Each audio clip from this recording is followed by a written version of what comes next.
Muy buenas noches, tardes, días, lo que corresponda a cada quien de todos ustedes, se hallen donde se hallen. Esta es una nueva entrega de comentarios de Lo Real número 69. Hoy es domingo 20 de junio del año 2021. Dentro de un rato empieza el invierno a las 0:32 del 21 de junio.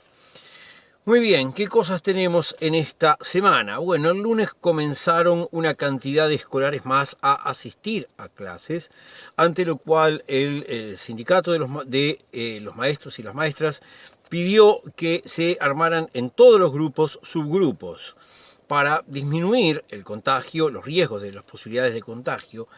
Y Robert Silva contestó que no, que el 90% del presupuesto se va en sueldos. Mirá si vamos a armar subgrupos. Caramba. ¿Cómo se sigue que alguien pida hagamos subgrupos para que haya mejores resultados desde el punto de vista de la salud, menor tasa de contagio, y que él conteste el 90% del presupuesto se va en sueldos? Obviamente esto confirma una vez más que al elenco que está en el gobierno solamente le interesan los números, solamente le interesan las cuestiones de cómo les cierra la cuenta corriente. Y ojo, porque la economía es muy importante, pero la economía siempre tiene que entenderse como economía política, como una decisión del uso de recursos para satisfacer necesidades que tienen un objetivo en lo que tiene que ver con los procesos colectivos de desarrollo del poder en el conjunto de la sociedad. No como llevo la cuenta corriente y solamente me guío por eso. Eso es un pensamiento totalmente retrógrado. Muy bien, vayamos a otro tipo de asuntos. Hay varios temas que tienen que ver con la justicia y demás en esta semana. Muchos temas, lamentablemente.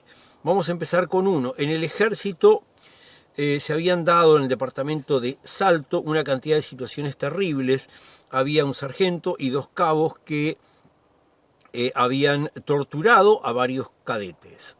El ejército denunció ante Fiscalía esa conducta para que Fiscalía tome las medidas del caso, por eso es un tema judicial ahora, pero también comenzaron una investigación administrativa, cosa que corresponde, y este sargento y estos dos cabos están puestos ahora en arresto a rigor. O sea, no andan sueltitos por ahí como podrían algunos pensar. Otro tema que tiene que ver con los temas de seguridad, justicia y demás, es que una joven mujer que tenía problemas de violencia doméstica previos había desaparecido. Hubo una gran movida social para tratar de encontrarla y finalmente apareció viva y saludable en la República Argentina. Esto, el hecho político importante que yo quiero destacar es el esfuerzo de un montón de personas comunes, de militantes, de todo tipo de personas tratando de difundir la imagen, de difundir el pedido, tratando de encontrarla, que es algo que es muy positivo. Y también que han surgido, sobre todo en redes sociales, después que apareció algunas personas con un discurso destructivo en el sentido de, mirá, y apareció. O sea, gente como que le reprocha que esté bien. Gente que le reprocha que haya tenido que huir y no haya llevado a su hijo. Uno no conoce el caso como para ponerse a juzgar si podía o no llevarlo. Yo supongo que tuvo que salir así y que ahora intentará reunirse con él. Pero tampoco conozco todos los detalles del caso y no me voy a poner en ningún caso a juzgarlo. Pero bueno, son cosas que llaman la atención. Otro tema que llama la atención tiene que ver con algo que también se está pidiendo que se envíe a la justicia, porque por ahora lo que hay es una auditoría o es un informe. Bueno, en fin, el gobierno habla de que se hizo una auditoría del proceso de Gas Sayago. Y ese proceso empieza a dejar muchas dudas. Para empezar, porque, por ejemplo, al principio del informe escrito que presentó la gente que hizo este trabajo, dicen, nosotros no hacemos una auditoría, hacemos un informe. Bueno, a mí me encantaría que se pudiera saber, que se pudiera ver el documento de cuando se contrató el trabajo. Cuando el Estado compra algo de este tipo, puede ser una licitación, puede ser un concurso de precios, puede ser una compra directa, pero se suscribe un tipo de documento, se presenta una factura, algo, en la que dice, te voy a hacer un informe, o dice, te voy a hacer una auditoría. Si contrataron una auditoría y les dieron un informe, no tenían que haber pagado. Y si contrataron un informe, ¿para qué pagaron tanta plata por un informe? Ese es el primer gran tema que habría que aclarar. Pero el segundo, hay un montón de temas, pero por ejemplo, a ellos, la gente del informe auditoría, se quejan de que estaban pagando lecciones de piano y estaban pagando a un organismo, le estaban pagando a un organismo que se llama PIANC. Y entonces confundieron el PIANC con una C al final, con un piano. Bueno, esto ha dado para muchos memes y chistes, por supuesto, pero da la idea de que realmente es un trabajo hecho de una forma chapucera. Por otro lado, temas que también tienen que ver con la justicia, la seguridad y demás. La coordinadora de cannabis está planteando en el Parlamento que hay irregularidades en los procedimientos policiales y en los procedimientos judiciales, sobre todo en el interior de la República.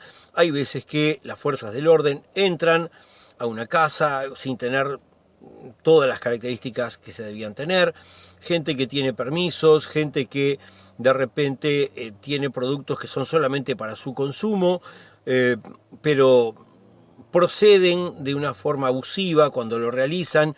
Hay jueces que han procesado gente que no debería haber sido procesada, que después salen con las apelaciones.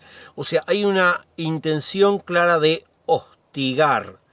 Y bueno, habrá que ver qué resulta de estos temas del punto de vista de estas intervenciones ante el Parlamento, si producen consecuencias. Ahora bien, un tema que también tiene que ver con esto es el tema, y que nos trae de vuelta al primero, es que en las Fuerzas Armadas, igual que en cualquier otro organismo del Estado, hay personas que consumen sustancias psicoactivas, lo que comúnmente decimos drogas. Bueno, se han hecho 110 efectivos de las Fuerzas Armadas han sido dados de baja por hallarse en análisis que estaban consumiendo sustancias psicoactivas ilegales. No sé si les permiten o no usar marihuana, que ahora es legal. Tengo la sospecha de que no, pero no estoy seguro. No sé si les permiten tomar vino o cerveza, también deberían tenerlo prohibido en ese caso, porque es psicoactivo, aunque sea legal. Pero bueno, lo cierto es que hay una tendencia a castigar a la persona que consume, no a pensar en cuál es el origen. De todo consumo es una producción. Nunca hay que ir por el consumo, siempre hay que ir por la producción. Lo mismo que cuando la gente dice, si nadie compra tal cosa, no. Que no la produzcan. Nunca hay que ir en contra del consumidor, siempre hay que ir en contra del productor, cuando queremos que algo no se produzca. Y cuando queremos que algo se produzca, nunca hay que reclamarle al consumidor, hay que reclamarle al productor. Siempre el orden es producción primero, el consumo es una consecuencia de la producción.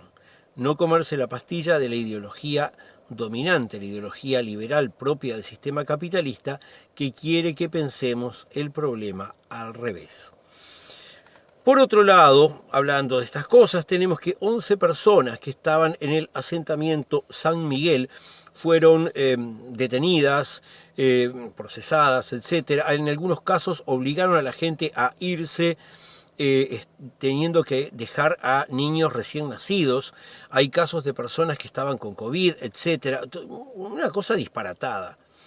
Gente que necesitaba un lugar para vivir fue y ocupó un predio que es el mismo predio que el del Nuevo Comienzo, y acá vuelven otra vez a cargar contra la gente con necesidades, en vez de buscar una solución que tenga que ver con cómo resolver las necesidades de la gente. Bueno, en fin. Por otro lado, tenemos que un tema mucho más grave que ha llevado a que esta persona ya esté realmente procesada y con prisión, refiere a un jerarca policial, el número 3 en la jerarquía del departamento de Maldonado. Este hombre ha sido inculpado de distintos delitos, tienen que ver con abuso de funciones y demás. Y resulta que él, escuchas ilegales telefónicas, etc.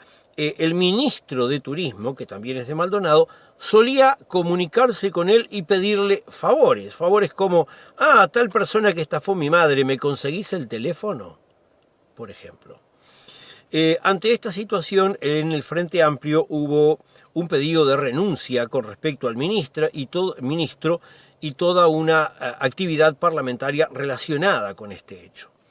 En los últimos días aparecieron declaraciones de Orsi, el intendente de Canelones, que es un referente político importante del Frente Amplio, diciendo que, sin embargo, esto se debería ir dejando de lado, dado que el fiscal ya se pronunció de que el fiscal no haya que el ministro de Turismo haya cometido delitos.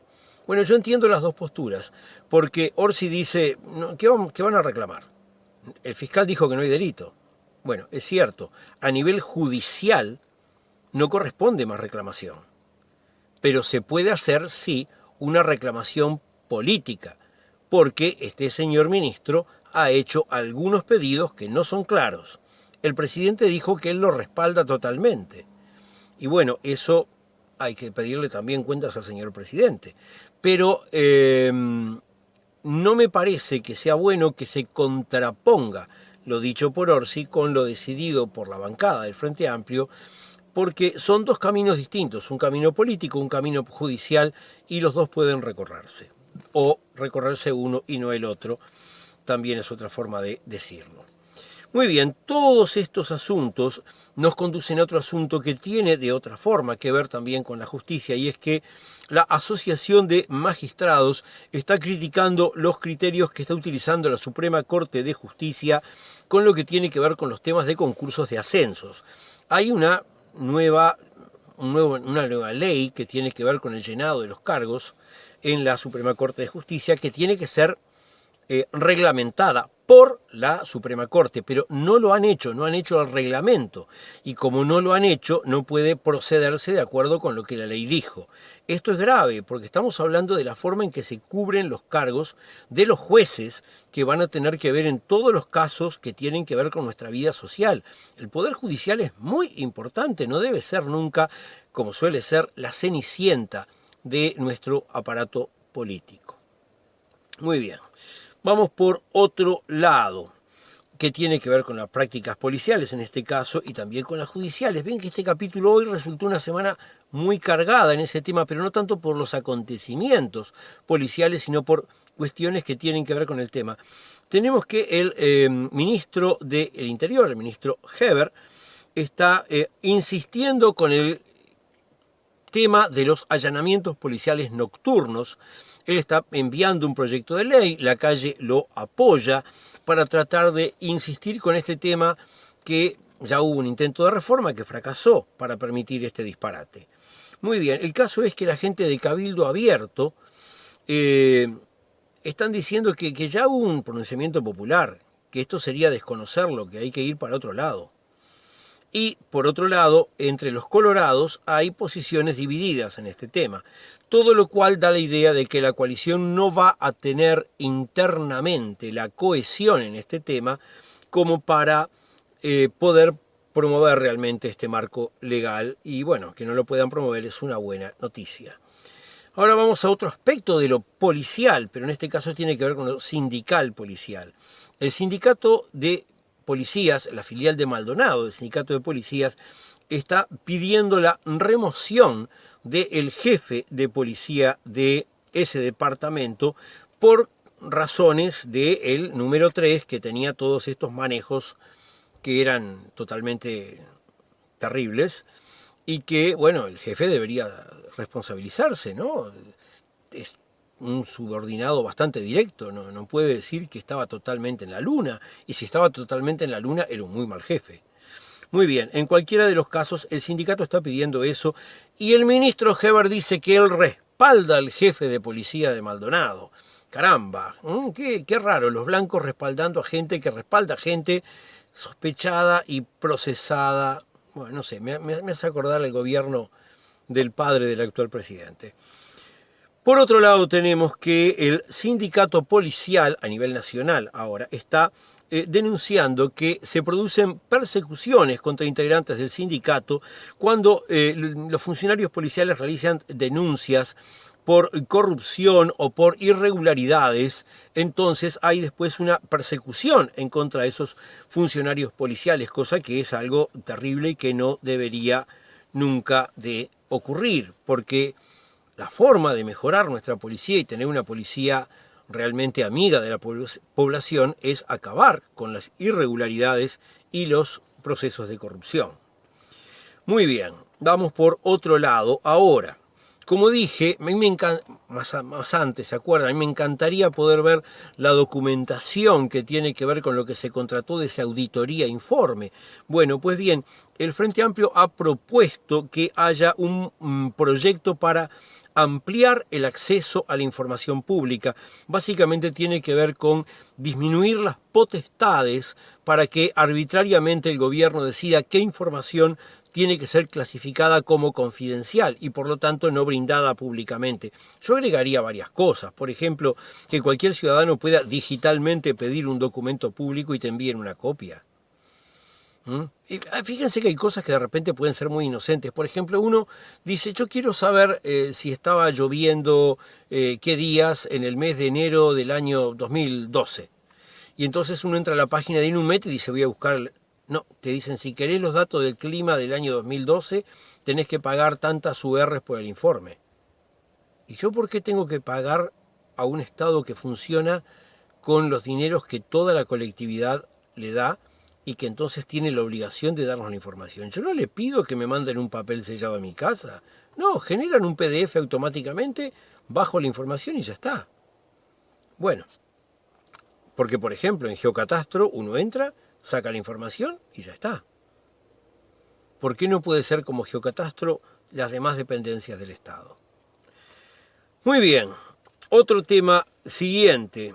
Mónica Botero, que está en InMujeres, puesta por este gobierno, está muy preocupada por el proyecto de tenencia compartida. El proyecto de tenencia compartida es un proyecto que establece que, entre otras cosas, que en muchos casos en los cuales hay una separación de los padres y uno de los padres, casi siempre el padre, es el sospechado de tener situaciones de abuso sexual o de violencia hacia los chicos y de todas maneras quiere este proyecto que se le reconozca un derecho de estar con la criatura, sometiéndola de esa manera a tensiones, miedos, una cantidad de situaciones horribles que con la legislación actual no ocurren.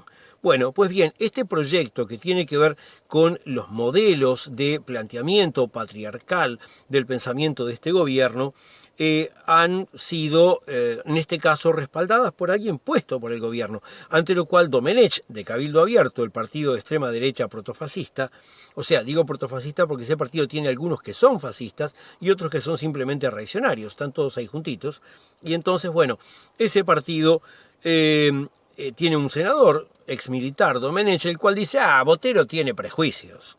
Pero, por otro lado, Graciela Bianchi, ella mujer, ella docente, ella que en alguna época fue de izquierda y ahora después se pasó para la derecha, esta señora que tiene una cantidad de declaraciones que dan para hacer más un programa humorístico o de absurdo que otra cosa, sale a decir que Mónica Botero tiene ideología de género. Aclaremos una cosa, primera cosa, la ideología de género no existe.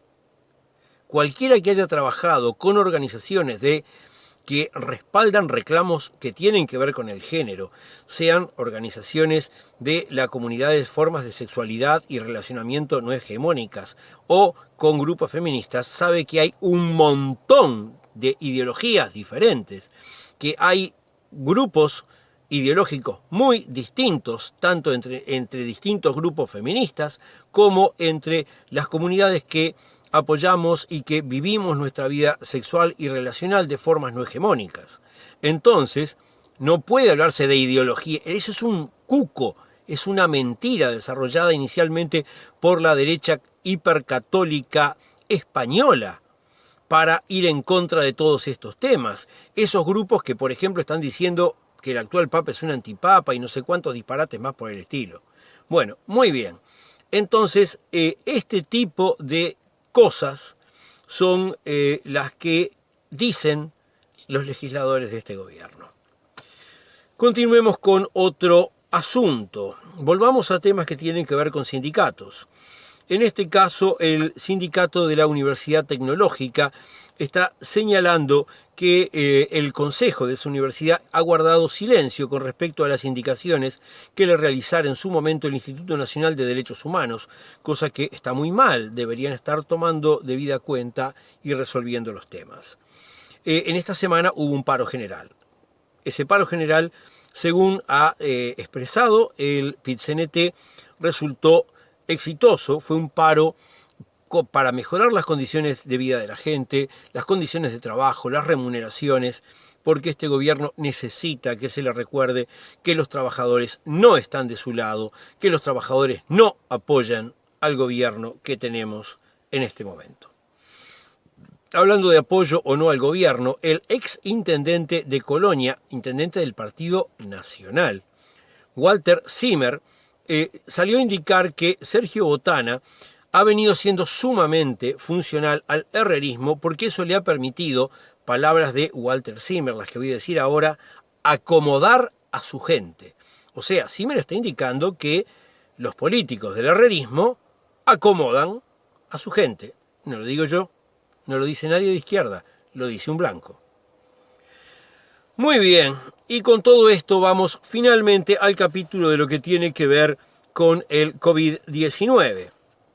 Tenemos que los intensivistas reconocen que están disminuyendo la cantidad de ingresos al CTI, los números los vamos a ver sobre el final, es verdad, pero dicen que la situación aún es complicada y hay que tener cuidado. Y sí, hay que tener cuidado, hay que pensarlo como cuando uno va haciendo un camino y ve ya allá, yo qué sé, vas caminando de noche, vas llegando a un pueblo, ves que allá están las luces de la carretera, que no tiene luces en todo el camino, pero le ilumina cuando estás por llegar al pueblo, y qué bueno, seguí caminando, hermano.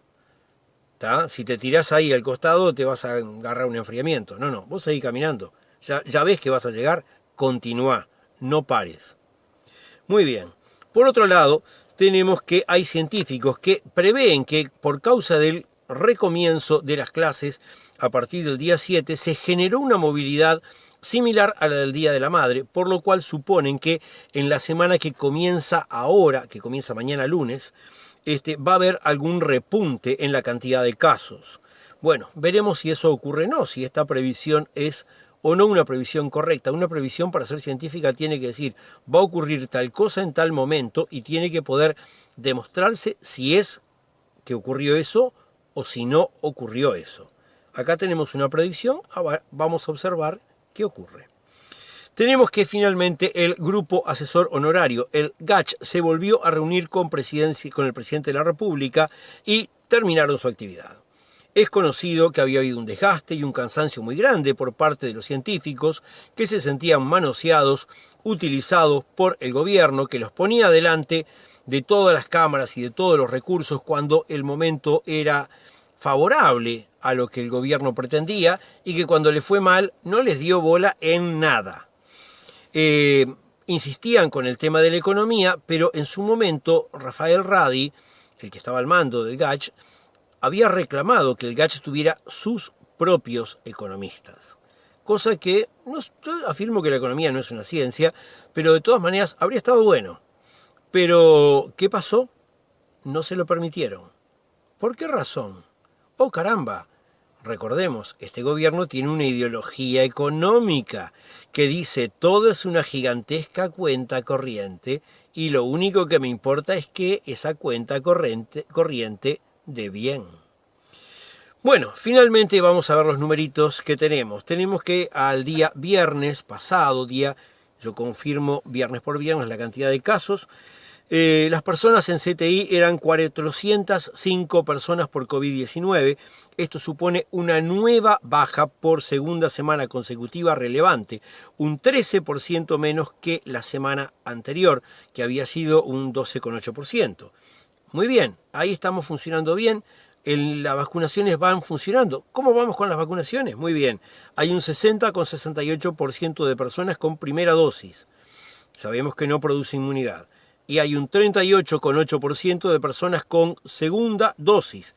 Hacen falta segunda dosis más 15 días para tener la inmunidad. Entonces significa que hay algo del orden del 30% de la gente que ya tiene inmunidad, y ese algo de alguna manera estaría forzando una baja, sea porque no contagian o sea porque contagian pero hay menos gente a quien contagiar, o como sea, están empezando a bajar las cifras cuando llegamos al invierno. Entonces, da para pensar, si la vacunación hubiera empezado antes, se habrían evitado ¿qué cosas? Finalmente, la cantidad de camas libres también está aumentando en los CTIs, 326 camas libres y 95 respiradores libres en todo el país. Permite respirar con más calma, pero atención, reitero, no confiarse. Hay que mantener los cuidados de higiene, de distancia, de uso de tapaboca en los lugares correspondientes.